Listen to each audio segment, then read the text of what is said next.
Inside the box by David Epstein. आधुनिक युग का भ्रम और सीमाओं का मनोविज्ञान। आधुनिक मानव समाज के एक ऐसे युग में प्रवेश कर चुका है जहां स्वतंत्रता, असीमित विकल्प और बाधाओं की अनुपस्थिति को सफलता और खुशी का अंतिम पैमाना माना जाता है। उपभोक्तावाद से लेकर करियर के विकल्पों तक और कलात्मक स्वतंत्रता से लेकर व्यक्तिगत संबंधों तक यह एक सर्वमान्य धारणा बन गई है कि जितने अधिक विकल्प होंगे, परिणाम उतना ही बेहतर होगा। हालांकि प्रमुख विज्ञान पत्रकार लेखक डेविड एपस्टीन अपनी प्रकाशित नवीनतम पुस्तक इनसाइड द बॉक्स में इस धारणा को पूरी तरह से चुनौती देते हैं।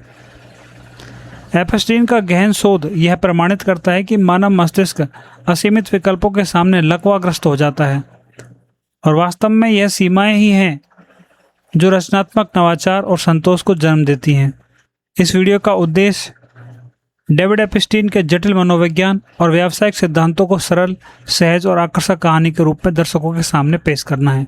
चूंकि यह वीडियो मुख्य रूप से भारतीय दर्शकों को लक्षित है, इसलिए इस वीडियो में एपस्टीन द्वारा दिए गए मूल वैश्विक उदाहरणों जैसे जनरल मैजिक, पिक्सर और मेंडेलीव के साथ साथ अत्यंत प्रासंगिक भारतीय संदर्भों जैसे इसरो का मंगलयान, बॉलीवुड का अर्थशास्त्र और भारतीय शास्त्रीय कला का गहरा विश्लेषणात्मक एकीकरण किया गया है। वीडियो का मूल उद्देश्य दर्शकों के अवचेतन मन में यह विचार स्थापित करना है कि उन्हें अपने जीवन की बाधाओं से भागने के बजाय उन्हें डिजाइन टूल के रूप में अपनाना चाहिए। असीमित विकल्पों का विरोधाभास और संज्ञानात्मक कंजूसी। क्या आपने कभी महसूस किया है कि असीमित विकल्प होने के बावजूद आप सही निर्णय नहीं ले पाते?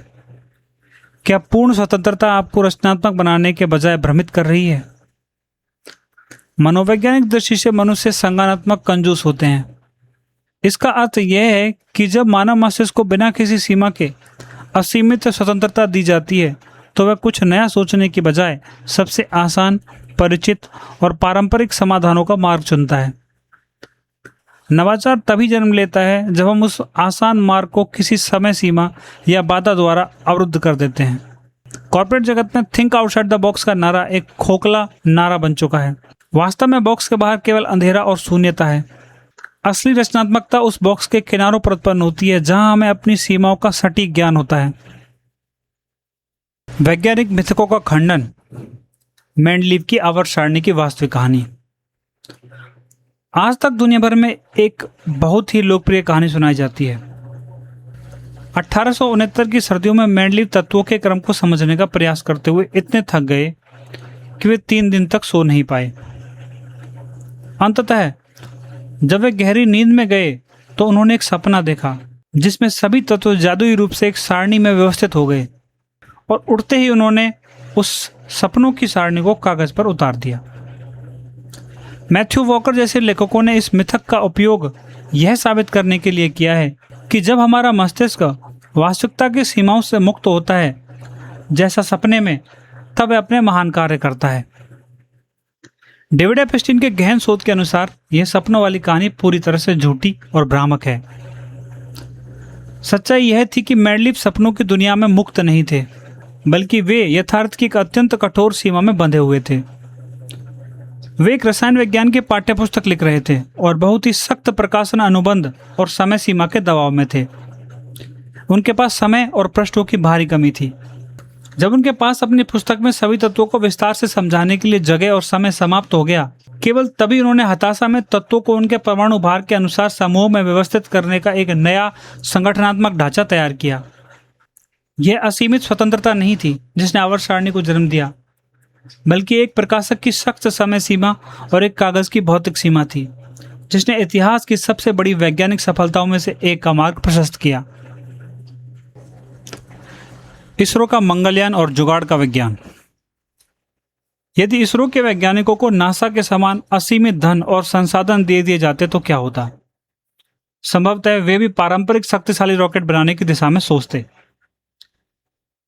लेकिन क्योंकि उनके पास बजट की भारी कमी थी और मंगल ग्रह की कक्षा में प्रवेश करने के लिए एक अत्यंत संकीर्ण समय सीमा थी, इसलिए उनके मस्तिष्क ने उस आसान मार्ग को छोड़ दिया। वित्तीय और समय की इन कठोर सीमाओं ने इसरो को स्लिंग शॉट मैकेनिज्म यानी कि पृथ्वी के गुरुत्वाकर्षण का उपयोग करके यान को मंगल की ओर धकेलना जैसी अत्यंत अभिनव और लागत प्रभावी तकनीक विकसित करने के लिए मजबूर किया। भारत का जुगाड़ दर्शन वास्तव में क्या है? यह संसाधनों की कमी के बीच इष्टतम समाधान खोजने की एक संज्ञानात्मक प्रक्रिया है। यह उदाहरण दर्शकों को स्पष्ट रूप से समझाता है कि सीमाएं रचनात्मकता को कुचलती नहीं, बल्कि उसे एक नई अभूतपूर्व दिशा प्रदान करती हैं। असीमित स्वतंत्रता का अभिशाप और जनरल मैजिक का पतन। जब प्रतिभाशाली लोगों को बिना किसी बाधा के असीमित संसाधन दे दिए जाते हैं तो क्या होता है? सिलिकॉन वैली के इतिहास की सबसे बड़ी विस्मृत विफलताओं में से एक जनरल मैजिक की कहानी है। 1990 के दशक की शुरुआत में स्थापित यह कंपनी भविष्य का स्मार्टफोन, जिसे वे पॉकेट क्रिस्टल कहते थे, बनाना चाहती थी। इस कंपनी में कोई साधारण लोग नहीं थे। इसमें एप्पल के पूर्व दिग्गज एंडी हर्जफेल्ड, बिल एटकिंसन और मार्क पोराट जैसे दिग्गज शामिल थे। उनके विजन में एक ऐसा उपकरण शामिल था जो ईमेल, संदेश, फिल्म टिकट बुकिंग से लेकर एक आभूषण जैसी व्यक्तिगत संतुष्टि प्रदान कर सके। इस स्वप्निल परियोजना को सोनी, मोटोरोला, AT&T जैसी दिग्गज कंपनियों से असीमित धन प्राप्त हुआ। पोराट का लक्ष्य कंपनी को इंजीनियरों के लिए स्वर्ग बनाना था, जहां कोई नियम, कोई बजट सीमा और कोई समय सीमा नहीं थी। लेकिन कुछ समय बाद ही यह स्वर्ग एक दुस्वप्न में बदल गया। चूंकि इंजीनियरों के पास पूर्ण रचनात्मक स्वतंत्रता थी, वे लगातार नई नई सुविधाएं जोड़ते रहे। एक इंजीनियर ने तो उस उपकरण के लिए एक ऐसा कैलेंडर डिजाइन कर दिया जो ब्रह्मांड की शुरुआत से लेकर अगले 200 वर्षों तक समय दिखा सकता था। डेविड एपेस्टीन इसे क्रीपिंग एलिगेंस या अति पूर्णता की बीमारी कहते हैं। जब अंततः वह उत्पाद बाजार में लॉन्च हुआ, वो इतना भारी, जटिल और महंगा हो चुका था कि उसकी केवल 3000 इकाइयां ही बिक सकी। स्टार्टअप की दुनिया में एक कहावत है कि अधिकांश स्टार्टअप भुखमरी, संसाधनों की कमी से नहीं बल्कि अपच, अत्यधिक संसाधनों से मरते हैं। असीमित स्वतंत्रता ने जनरल मैजिक के फोकस को पूरी तरह से नष्ट कर दिया था। बॉलीवुड का अर्थशास्त्र और स्टार्टअप की अपच। जब किसी भारतीय फिल्म निर्देशक को असीमित बजट, 500 करोड़ या उससे अधिक और पूर्ण रचनात्मक स्वतंत्रता दी जाती है बिना किसी स्टूडियो के हस्तक्षेप या वित्तीय दबाव के, तो परिणाम अक्सर आदिपुरुष, ठग्स ऑफ हिंदुस्तान या बॉम्बे वेलवेट जैसी फिल्में होती हैं। अत्यधिक बजट के कारण निर्देशक कहानी की आत्मा पर ध्यान केंद्रित करने के बजाय अनावश्यक VFX, महंगे सेट और भव्यता में खो जाता है, ठीक जनरल मैजिक के इंजीनियरों की तरह। इसके एकदम विपरीत है, जब निर्देशक के पास बजट की भारी कमी होती है तो वह महंगी लोकेशंस और स्पेशल इफेक्ट्स का सहारा नहीं ले सकते।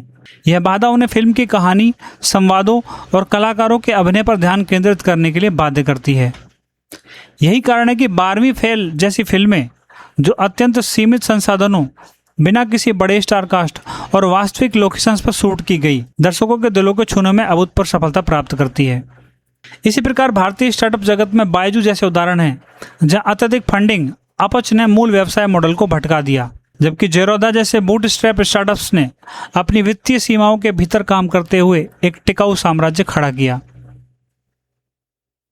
पिक्सर का अनुशासन और रचनात्मकता की संरचना। पिक्सर के सहसंस्थापक एड कैटमुल इस बात से भलीभांति परिचित थे कि संसाधनों की बहुतायत किस प्रकार काम में लापरवाही और दिशाहीनता पैदा करती है। कैटमुल और उनकी टीम का लक्ष्य भी जनरल मैजिक की तरह ही महत्वाकांक्षी था, पहली पूरी तरह से कंप्यूटर एनिमेटेड फिल्म बनाना। लेकिन उन्होंने इसे प्राप्त करने के लिए जानबूझकर बाधाओं का निर्माण किया। पिक्सर में 3 पिक्चर्स रूल लागू किया गया, जिसके तहत किसी भी निर्देशक को एक फिल्म के लिए 3 अलग अलग कहानियों के विचार प्रस्तुत करने होते थे। यह नियम इसलिए बनाया गया ताकि निर्देशक किसी एक विचार के प्रति अत्यधिक आसक्त होकर उसमें सुधार करने में अपना सारा समय बर्बाद न कर दे। इसके अतिरिक्त पिक्सर की ब्रेन टेस्ट बैठकों का उल्लेख किया जाता है, जहां स्पष्ट और निष्कपट प्रतिक्रिया दी जाती थी। सबसे दिलचस्प तथ्य यह था कि पिक्सर के मालिक और एप्पल के सह संस्थापक स्टीव जॉब्स को जानबूझकर इन बैठकों से बाहर रखा जाता था। प्रबंधन जानता था कि जॉब्स का व्यक्तित्व इतना प्रभावशाली था कि उनकी उपस्थिति अन्य रचनात्मक आवाजों को दबा सकती थी। इस प्रकार पिक्सर ने केवल वित्तीय सीमाएं ही नहीं बल्कि व्यक्तित्व की सीमाएं भी स्थापित की। पिक्सर की फिल्म द इनक्रेडिबल्स का उदाहरण दिया जाता है, जहां निर्देशक एक पृष्ठभूमि दृश्य में एक्वेरियम की मछलियों को परफेक्ट बनाने में इतना समय बर्बाद कर रहा था कि मुख्य पात्रों का एनिमेशन का काम पिछड़ गया था। पिक्सर के प्रबंधन ने हस्तक्षेप किया और इस परफेक्शन की बीमारी को रोकने के लिए सख्त अनुमान अभ्यास लागू किए। कला में सीमाएं। लेखक डॉक्टर सूस का विश्व प्रसिद्ध उदाहरण दिया जाता है। डॉक्टर सूस ने इतिहास की सबसे अधिक बिकने वाली पुस्तकों में से एक ग्रीन एग्स एंड हैम की रचना एक शर्त के तहत की थी। शर्त यह थी कि उन्हें पूरी पुस्तक केवल 50 अद्वितीय शब्दों का उपयोग करके लिखनी थी। यह अत्यंत कठोर भाषाई सीमा उनके लिए एक बाधा नहीं बल्कि एक उत्प्रेरक बन गई, जिसने उन्हें ध्वनि विज्ञान और बाल मनोविज्ञान का सबसे बेहतरीन उपयोग करने के लिए प्रेरित किया। इसी तरह जर्मन संगीतकार जोहान सेबेस्टियन बाख, जिन्हें एपेस्टीन एक बाधाओं का कट्टरपंथी कहते हैं, ने फ्यूग्स की रचना करते समय स्वयं को अत्यंत सख्त और उबाऊ संगीत नियमों में बांध लिया था। बाख ने असीमित वाद्यंत्रों का उपयोग करने के बजाय कड़े नियमों के भीतर काम किया और उसी सीमित ढांचे में ऐसा संगीत पैदा किया जो सदियों बाद भी जीवित है। दोहे की शक्ति और रागों का अनुशासन। संत कबीर और रहीम के दोहे साहित्य में इनसाइड द बॉक्स सोच का सर्वोच्च उदाहरण है। एक दोहे की संरचना अत्यंत कठोर होती है। इसमें केवल 2 पंक्तियां होती हैं जिनमें कुल 4 चरण होते हैं और मात्राओं की एक निश्चित गणितीय गणना 13 या 11 होती है। एक कवि के पास अपनी बात कहने के लिए असीमित पन्ने नहीं होते, केवल 2 लाइनें होती हैं। इस अत्यंत संकीर्ण सीमा के भीतर कबीर ने जीवन, मृत्यु, समाज और आध्यात्मिकता के सबसे गहरे दर्शन को पिरोया है। जो प्रभाव सैकड़ों पन्नों के उपन्यास नहीं छोड़ पाते, वह प्रभाव कबीर की सीमित शब्दों वाली 2 पंक्तियां छोड़ देती हैं। इसके अतिरिक्त भारतीय शास्त्रीय संगीत रागों के अनुशासन पर आधारित है। हर राग के गाने का एक विशिष्ट समय सुबह, दोपहर, रात होता है और प्रत्येक राग में कुछ निश्चित स्वरों, आरोह और अवरोह का प्रयोग किया जा सकता है। कुछ स्वर पूरी तरह से वर्जित होते हैं। यह पूर्ण स्वतंत्रता का हनन लग सकता है, लेकिन इन्हीं सख्त सीमाओं के भीतर गाते हुए एक शास्त्रीय गायक उन विशिष्ट स्वरों के एक ऐसे अनंत संयोजन खोज निकालता है जो श्रोताओं को एक गहरी भावनात्मक स्थिति में ले जाते हैं। डेविड एपेस्टीन के शब्दों में, जब हम स्वयं को एक बॉक्स में बंद कर लेते हैं तो वह बॉक्स ही हमें सबसे नवीन विचार प्रदान करता है। थ्योरी ऑफ कंस्ट्रेंट्स और जीवन की अड़चनें। भौतिक विज्ञानी एली गोल्ड्रेट और उनकी विश्व प्रसिद्ध पुस्तक द गोल में प्रस्तुत थ्योरी ऑफ कंस्ट्रेंट का गहराई से विश्लेषण करते हैं। इस सिद्धांत को समझाने के लिए लेखक एक बॉय स्काउट की पैदल यात्रा की कहानी का उपयोग करता है। कल्पना कीजिए कि बच्चों की एक पंक्ति जंगल में चल रही है। सभी बच्चों के चलने की गति अलग अलग है। पंक्ति के बीच में हर्बी नाम का एक बच्चा है जो सबसे धीमा चलता है। हर्बी इस पूरी प्रणाली की अड़चन यानी कि बॉटलनेक है। अब यदि पंक्ति में आगे चलने वाला बच्चा अपनी गति दोगुनी कर दे तो क्या पूरी पंक्ति की गति दोगुनी हो जाएगी? नहीं, इससे केवल यह होगा कि आगे वाले बच्चे और हर्बी के बीच की दूरी बढ़ जाएगी और पूरी कतार बिखर जाएगी। गोल्ड्रेट का सिद्धांत कहता है कि किसी भी प्रणाली की कुल आउटपुट केवल उसके सबसे धीमे हिस्से द्वारा नियंत्रित होती है। इस अड़चन को दूर करने का एकमात्र तरीका क्या है? हर्बी यानी सबसे धीमे बच्चे की पहचान करना, उसके बैकपैक का कुछ वजन कम करना, उसे पंक्ति में सबसे आगे रखना ताकि वह गति निर्धारित कर सके और पूरी प्रणाली को उसके चारों ओर व्यवस्थित करना। उन सभी हिस्सों को अनुकूलित करने में ऊर्जा बर्बाद करना जो मुख्य अड़चन नहीं है, केवल एक भ्रम है और इससे कोई वास्तविक प्रगति नहीं होती। लोकल ट्रेनें, यातायात और हर्बी की पहचान। मान लीजिए कि शहर के एक मुख्य चौराहे पर रोजाना भारी ट्रैफिक जाम लगता है। यही शहर का हर्बी या बॉटलनेक है। यदि नगर निगम शहर के बाकी हिस्सों में 8 लेन की चौड़ी सड़कें बना भी दे, लेकिन उस मुख्य चौराहे को ठीक ना करे तो क्या शहर का ट्रैफिक सुधरेगा? बिल्कुल नहीं। वास्तव में चौड़ी सड़कों के कारण अधिक गाड़ियां और भी अधिक गति से उस जाम वाले चौराहे पर पहुंचेंगी, जिससे स्थिति और भी बदतर हो जाएगी। व्यक्तिगत जीवन में भी ऐसा ही होता है। यदि आपके घर में रोज सुबह इसलिए देरी होती है क्योंकि बच्चों को उनके जूते नहीं मिलते, तो जूते ही बॉटलनेक हैं। तो नाश्ता 5 मिनट जल्दी बनाने या तेज गाड़ी चलाने, गैर अड़चन वाले हिस्सों को अनुकूलित करने के समय की बचत नहीं होगी। समाधान: जूतों के लिए एक निश्चित स्थान, एक सीमा तय करने में है। डेविड एपेस्टीन का यह सिद्धांत दर्शकों को यह सोचने पर मजबूर करता है कि वे अपने जीवन में बिना हर्बी की पहचान किए किन अनावश्यक चीजों पर ऊर्जा बर्बाद कर रहे हैं। विकल्पों का मनोविज्ञान, मैक्सिमाइजिंग बनाम सैटिस्फाइंग। यह भाग आधुनिक जीवन की सबसे बड़ी मनोवैज्ञानिक बीमारी सर्वश्रेष्ठ की अंतहीन खोज पर प्रहार करता है। अर्थशास्त्री और नोबेल पुरस्कार विजेता हर्बर्ट साइमन का शोध यह कहता है। साइमन ने निर्णय लेने वालों को दो श्रेणियों में बांटा, मैक्सिमाइजर्स और सेटिस्फाइसर्स। मैक्सिमाइजर्स वे लोग हैं जो असीमित विकल्पों की दुनिया में हमेशा सर्वश्रेष्ठ की तलाश में रहते हैं। वे हर संभव विकल्प का विश्लेषण करते हैं। मनोवैज्ञानिक शोधों का पहाड़ यह साबित करता है कि मैक्सिमाइजर्स अपने निर्णयों से कम खुश रहते हैं, उनके जीवन में अधिक पछतावा होता है और वे अक्सर अपने विकल्पों के बोझ के तले दब जाते हैं। इसके विपरीत सेटिस्फाइसर्स वे लोग हैं जो एक ऐसी सीमा या मानदंड तय करते हैं जो उनके लिए पर्याप्त रूप से अच्छा है। जैसे ही उन्हें कोई ऐसा विकल्प मिलता है जो उस मानदंड को पूरा करता है तो वो इसे चुन लेते हैं और आगे बढ़ जाते हैं। वे अनंत विकल्पों के पीछे नहीं भागते। एपस्टीन अपनी पुस्तक में मनोवैज्ञानिक स्कॉट स्टैनली के स्लाइडिंग बनाम डिसाइडिंग मॉडल का भी उल्लेख करते हैं, जो विशेष रूप से रोमांटिक संबंधों पर लागू होता है। जो लोग अपने विकल्प खुले रखते हैं और किसी एक रिश्ते में पूरी तरह से प्रतिबद्ध होने से बचते हैं, वे लंबे समय में कम खुश रहते हैं। इसके विपरीत जो लोग स्वेच्छा से अपने विकल्पों को सीमित करते हैं और एक व्यक्ति के प्रति प्रतिबद्ध होने का निर्णय लेते हैं, वे भविष्य में अधिक संतुष्ट रहते हैं। भारत में अरेंज मैरिज, डेटिंग एप्स और विकल्पों का भ्रम।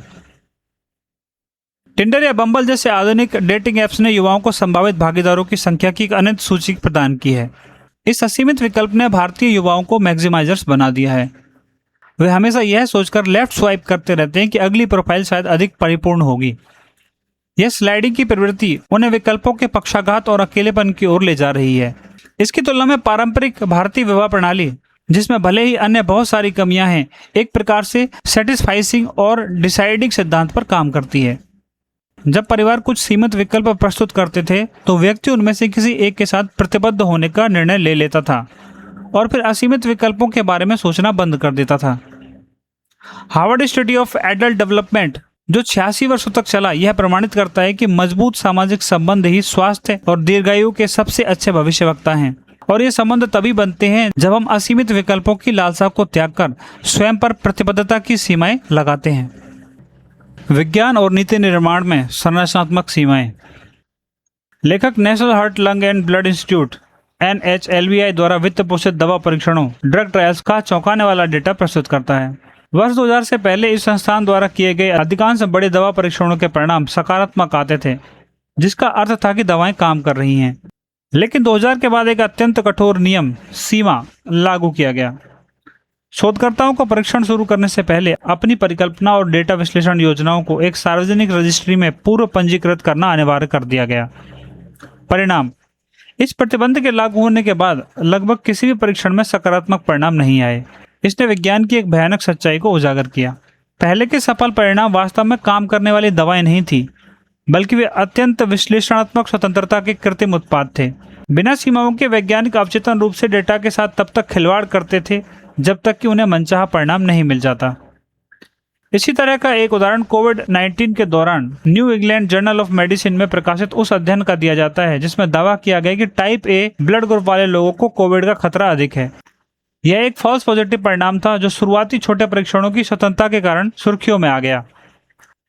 एपस्टीन बताते हैं कि 116 इतालवी स्टार्टअप्स के एक अध्ययन में जिन संस्थापकों को अपने निर्णयों को सख्त वैज्ञानिक प्रयोगों की तरह तैयार करने के लिए प्रशिक्षित किया गया था, उन्होंने उन लोगों की तुलना में कहीं बेहतर परिणाम दिए जिन्होंने अपनी रणनीतियों को अस्पष्ट और स्वतंत्र रखा था।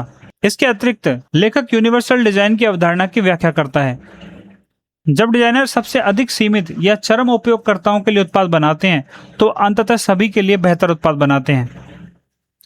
इसका सबसे बड़ा उदाहरण अमेरिकी सेना का मॉड्यूलर बॉडी आर्मर था। सेना ने इस आर्मर का आकार विशेष रूप से महिला सैनिकों के शारीरिक मापों, जो एक अधिक सीमित और विशिष्ट समूह के आधार पर विकसित किया था।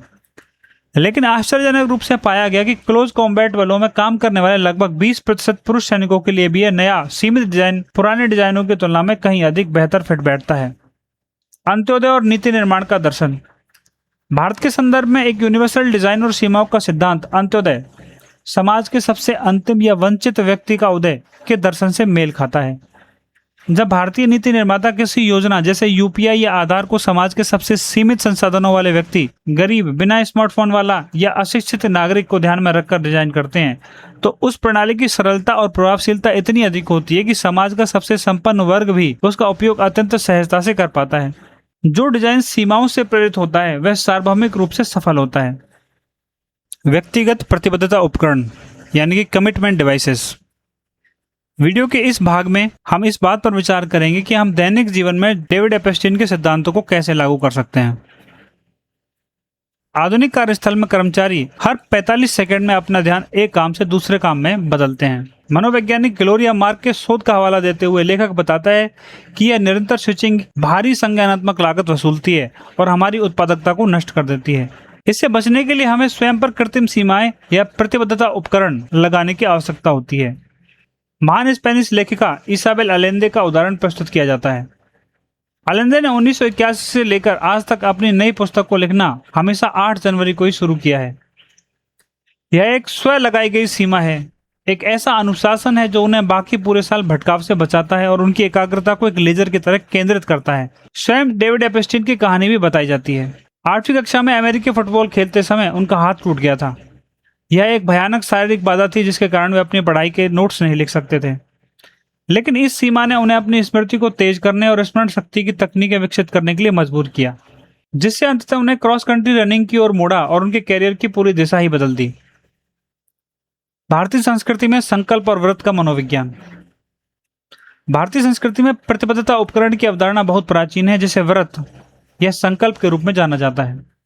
जब कोई व्यक्ति किसी विशिष्ट दिन व्रत रखता है या मौन धारण करता है तो वह वास्तव में क्या कर रहा है? वह अपने विकल्पों को सीमित कर रहा है। भोजन या शब्दों में असीमित उपलब्धता के बावजूद वह स्वेच्छा से स्वयं को एक बॉक्स में बंद कर रहा है। यह शारीरिक या मौखिक सीमा वास्तव में मानसिक अनुशासन और इच्छा शक्ति का निर्माण करती हैं, जो जीवन के अन्य चुनौतीपूर्ण क्षेत्रों में ध्यान केंद्रित करने में मदद करती है। निष्कर्ष, अपनी सीमाओं को अपनाएं। डेविड एपस्टीन की इनसाइड द बॉक्स हमें यह नहीं सिखाती कि हम गरीबी, दमन या उन बाधाओं का महिमा वर्णन करें जो हमें नष्ट कर देती हैं, बल्कि यह हमें उपयोगी सीमाओं को पहचानने और उन्हें स्वेच्छा से अपनाने की कला सिखाती है। एक ऐसी दुनिया में जहां तकनीकी कंपनियों और उपभोक्ता बाजार ने हमें यह विश्वास दिला दिया है कि हमें हर चीज का असीमित एक्सेस चाहिए, एपस्टीन का यह शोध एक अत्यंत आवश्यक एंटीडोट है। असीमित संसाधनों से घिरे होने का अर्थ स्वतंत्रता नहीं है। अक्सर यह विकल्पों का एक ऐसा भूल भुलैया होता है जहां हम अपना मूल उद्देश्य ही भूल जाते हैं, ठीक उसी तरह जैसे जनरल मैजिक के इंजीनियर भूल गए थे। चाहे वह मेंडलीव की पाठ्यपुस्तक की समय सीमा हो, पिक्सर का 3% रूल हो, बाक के संगीत के कड़े नियम हो या कबीर के दोहे हों, इतिहास गवाह है कि जब मानव मस्तिष्क को सबसे आसान रास्ता अपनाने से रोक दिया जाता है तभी वह महानतम उपलब्धियों को जन्म देता है।